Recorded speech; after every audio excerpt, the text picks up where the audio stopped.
Cleveland Cavaliers are a win away from going to the Eastern Conference Finals, and they win on the road for the first time in this postseason. Couldn't have come at a better time. They beat the Detroit Pistons 117-113 in overtime. It's Inside the NBA, presented by McDonald's. Ernie Johnson, Charles Barkley, Kenny Smith, Shaquille O'Neal. Highlights. I'll watch Inside until 3 a.m. if the Cavs win. Give me all the segments and Tom Fuller. Hey, Jed. Damn, I'm here for it. Jed DeBoozy. And I got bad news for you, Jed. We're not staying here till 3 o'clock in the morning. Oh, we're not. But these highlights are going to be worth the wait, that's for sure. Man, what a game. They didn't watch the game? You saw Dennis Jenkins, by the way, who started for Duncan Robinson. Pass the ball to your team, fool. Yeah, they had a bunch of turnovers. In fact, 20 points off turnovers in the first half. Pistons capitalized on the Cavs' mistakes. I tell you what, man.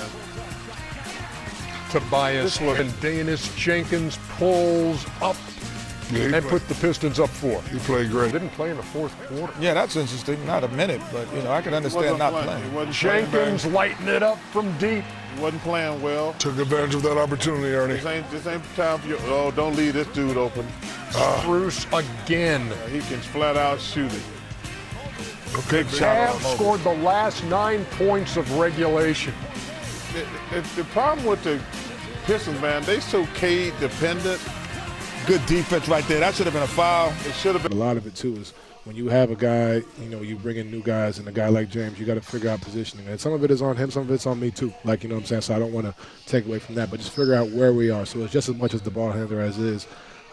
Guy spacing, for example, game 2, he had a crucial turnover late, but that's because I wasn't standing in the corner. You get what I'm saying? So, like, making it easy for each other, but then also the guys on the ball got to make the right play. Congratulations, Donovan. What have you learned about this Detroit team that is all of a sudden now you've had success? To get out in transition as much as we can. I think that's the biggest thing. Donovan Mitchell, nice going on a great team win for the Cleveland Cavaliers, knocking off the #1 seed and setting up a chance to clinch back in your gym. And see if you can get your teammates to turn that music up a little bit louder in the locker room.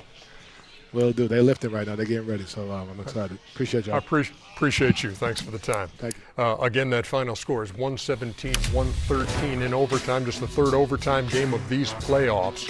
Harden goes for 30. Cade Cunningham goes for 39. And you see Dennis Jenkins in that start for Duncan Robinson going 19. But this Cleveland team now has the lead 3-2. Here's Pistons. One thing the Cleveland Cavaliers did, at least in the second half, is cut down on the damage on the turnovers that had allowed 20 points to Detroit in the first half, 27 in the game. But, man, they made the plays down the stretch when they had to.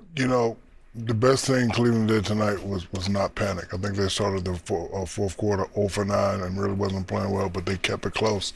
And then, listen, they just kept playing. Strus played great.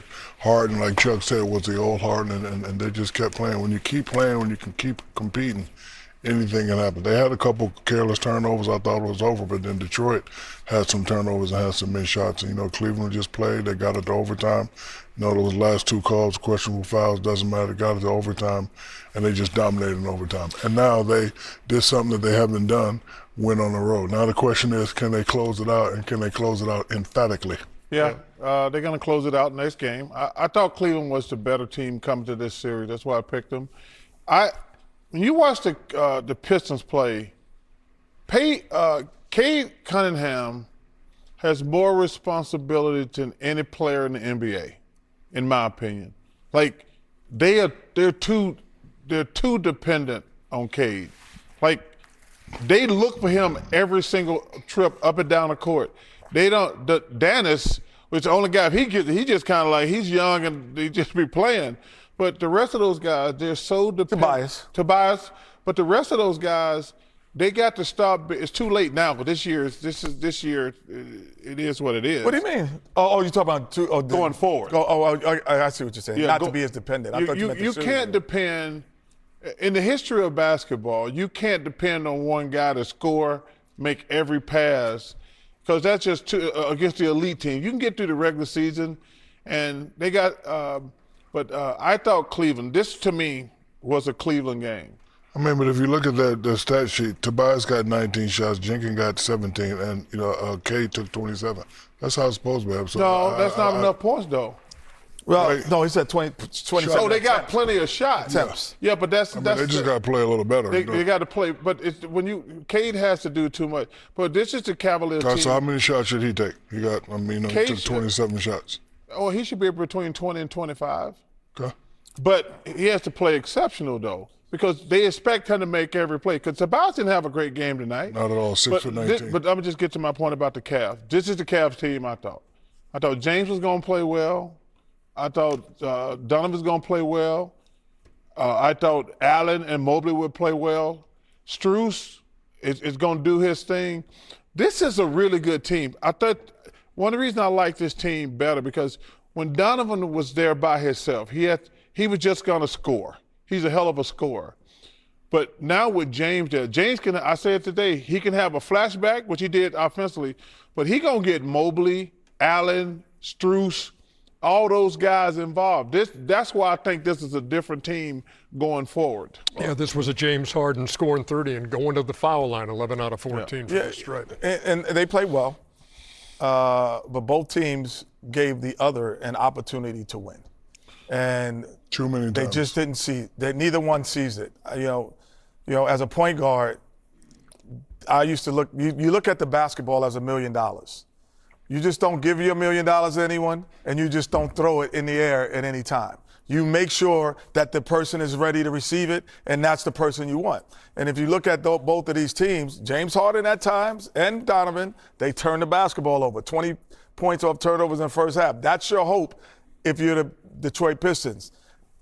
Cade Cunningham, down the stretch, turns as great as he is as a player.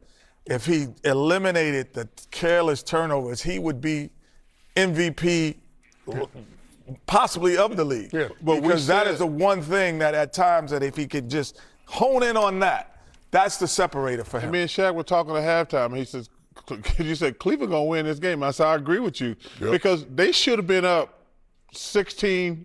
With all those turnovers, they were only down. They were down 8 at the half, right? Down 15 earlier in the second quarter. Yeah, I was like, nah, they should have been down more as bad as they played the first half. That's why I thought Cleveland would come back and win in the second half. Detroit is 1-4 on the road in this postseason. They go to Cleveland. Cavs have not lost in their gym. They are 6-0 and will try to knock out the #1 seed.